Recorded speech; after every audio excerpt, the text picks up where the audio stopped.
Today, friends, we are featuring a special video to honor Martin Luther King Jr. We traveled to Atlanta, Georgia, and visited the MLK Center. We hope you enjoyed this video of Martin Luther King Jr. observed every third Monday in January. Thank you very much. This is Viviane Mario, Travel the World en Creole.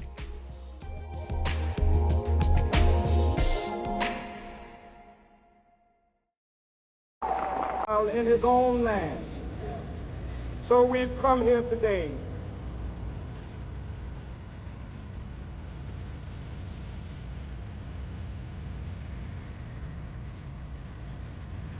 many of you around, when I have to meet my day, I don't want a long funeral. And if you get somebody to deliver the eulogy, tell them not to talk too long. And every now and then I wonder what I want them to say. Tell them not to mention that I have a Nobel Peace Prize. That is important. Tell them not to mention that I have 300 or 400 other awards. That's not important. Tell them not to mention where I went to school. I'd like somebody to mention that day that Martin Luther King Jr. tried to give his life serving up. I'd like for somebody to say that day that Martin Luther King Jr. tried to love somebody. I won't have any money to leave behind. I won't have the fine and luxurious things of life to leave behind. But I just want to leave a committed life behind. And that's all I want to say. If I can help somebody as I pass along, if I can cheer somebody with a word song, if I can show somebody he's traveling wrong, then my living will not be in vain. If I can do my duty as a Christian, if I can bring salvation to a world once lost, if I can spread the message as the Master taught, then my living will not be in vain.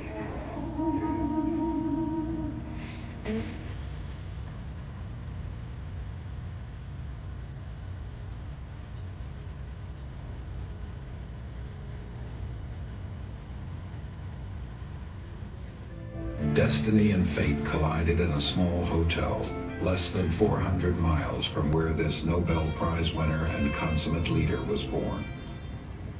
And the mobs as hostile and as hateful as I've seen in Chicago.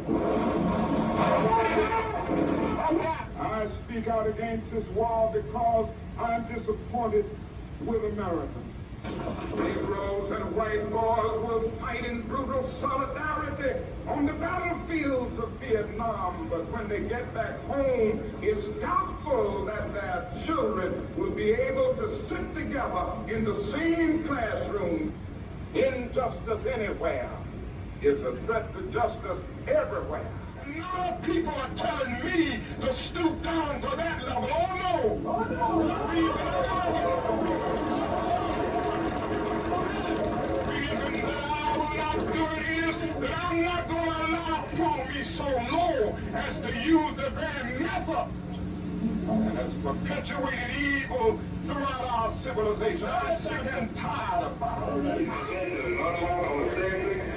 You are ordered to disperse, go home, or go to your church. This march will not continue.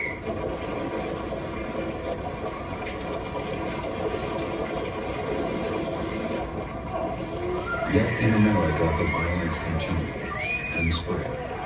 Americans saw serious racial ugliness unfold on their television screens in Alabama, Mississippi, and Georgia. All the world today knows that we are here and we are standing before the forces of power in the state of Alabama saying we ain't gonna let nobody turn us around.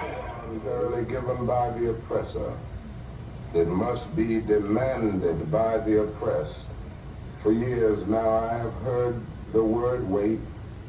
It rings in the ear of every Negro with piercing familiarity. But when you have seen vicious mobs lynch your mothers and fathers at will, and drown your sisters and brothers at whim, when you have seen hate-filled policemen curse, kick, and even kill your black brothers and sisters, when you see the vast majority of your 20 million Negro brothers smothering in an airtight cage of poverty in the midst of an affluent society, and you are humiliated day in and day out by nagging signs reading white in color, and your first name becomes nigger, your middle name becomes boy, however old you are, and your last name becomes John, and your wife and mother are never given the respected title Mrs., then you will understand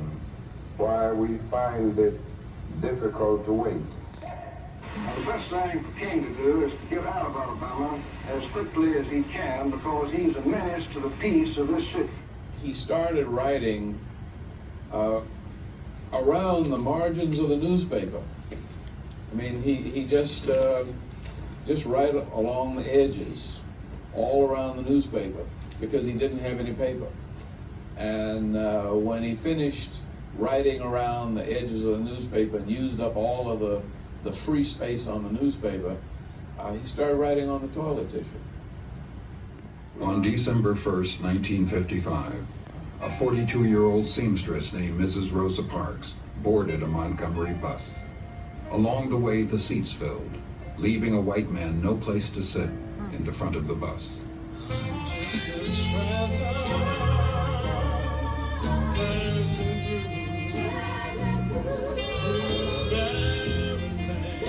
The custom and strictly enforced Jim Crow law forced any black rider to yield his or her seat to someone white. Occasionally, someone would protest, but it was done silently or in action by leaving the bus. Black riders rarely protested. They usually just complied. This day, however, Rosa Parks refused to move and was arrested. The word soon spread throughout Montgomery. The town's black community organized with spontaneity to boycott city buses. Blacks in the city organized the Montgomery Improvement Association and elected Dr. King as its spokesperson and president. The boycott organizers at first only hoped to have community cooperation. To their surprise, when the first post-boycott buses rolled, only a few blacks boarded. Success seemed imminent, but not without struggle. As blacks walked, formed carpools, and found creative ways to travel to work, the white power structure began countering their effort. On December 10th, they stopped all bus service to the black community. A battle that began in the streets then moved to the courts. On February 1st, 1956, 5 women from the boycott filed suit asking the court to declare Montgomery's travel segregation laws unconstitutional. City officials countered, indicting Dr. King and others for conspiracy to hinder and prevent the operation of business without just or legal cause. In May of that year, the federal courts found racial segregation on city bus lines unconstitutional. In November, the United States Supreme Court upheld that ruling. I hereby defy a ruling handed down by the United States Supreme Court ordering desegregation of public carriers. Alabama state law requiring segregation of races on buses still stands. I have this day issued orders to the chief of police and the police department to continue to make arrests in all violations with reference to the segregation laws. Meanwhile, in New York City autographing books, an attempt was made on his life. Before I knew it, I had been stabbed by this demented woman. But there was a letter. It came from a little girl. And she said, while it should not matter, I would like to mention that I'm a white girl. And I read that if you had sneezed, you would have died. And I'm simply writing you to say that I'm so happy that you didn't sneeze. The Nonviolently moved to Atlanta after serving 6 years at Dexter Avenue Baptist Church in Montgomery. Dr. King became co-pastor with his father at Ebenezer Baptist Church, allowing him more time to devote to the civil rights movement.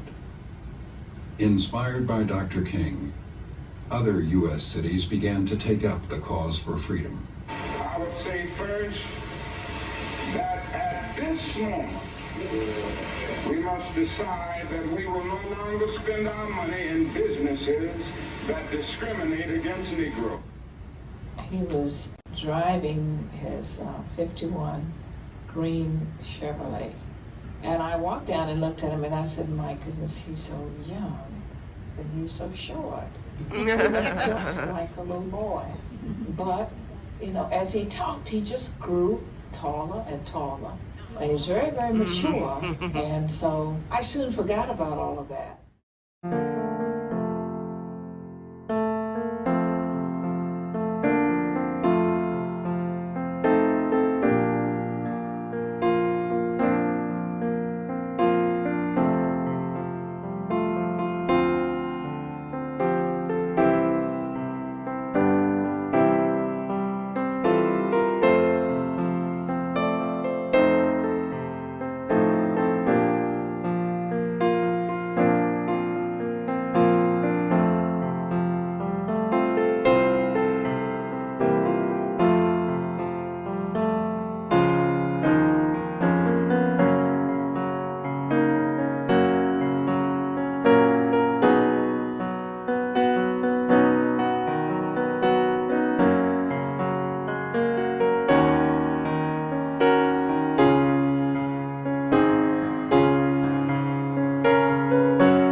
Correct choice and who we selected. We the Negro citizens have decided not to rise for buses in Montgomery until we receive true justice and until we get a hearing, even if it takes a year.